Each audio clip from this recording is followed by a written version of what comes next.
Hello everyone, তোমরা সবাই কেমন আছো? আশা করছি ভালো আছে। আমিও ভালো আছি। আর সরস্বতী পূজা তো চলে আসলো, তো সেটার লুক নিয়ে আমি চলে এসেছি। আর আমার গলাটা অনেকটা খারাপ যে কী, যার জন্য ভয়েসটা একটু চেঞ্জ চেঞ্জ মনে হবে হয়তো তোমাদের।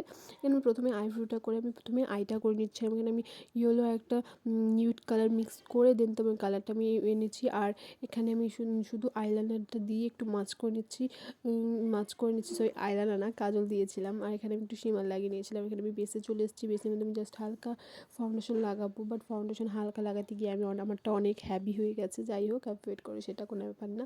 তো এখানে দেখতে পাচ্ছ এখানে আমি সে করে সব কিছু আমার মেকআপ এখানে আমার কমপ্লিট অলমোস্ট। জাস্ট এখানে আমি জাস্ট হাইলাইট করে নিচ্ছি। এখানে রেড কালারের লিপস্টিক নিয়ে নিচ্ছি। আর রেড লিপস্টিকটা পরে আমি শুধু একটু কম্প্যাক্ট দিয়ে ঠোঁটটার মধ্যে একটু করে নিচ্ছি, জন্য কালারটা একটু চেঞ্জ আসছে। দেখতে পাচ্ছ আমার ফুল লুকটা কেমন লাগলো তুমি অবশ্যই কমেন্ট করে জানাবে। আর নেক্সট আসছে আরও সরস্বতী পুজো লোক, তো রেডি থেকো। তো ভালো লাগলে অবশ্যই like, comment and share and subscribe করো প্লিজ ভরে ভরে। So that I love you all.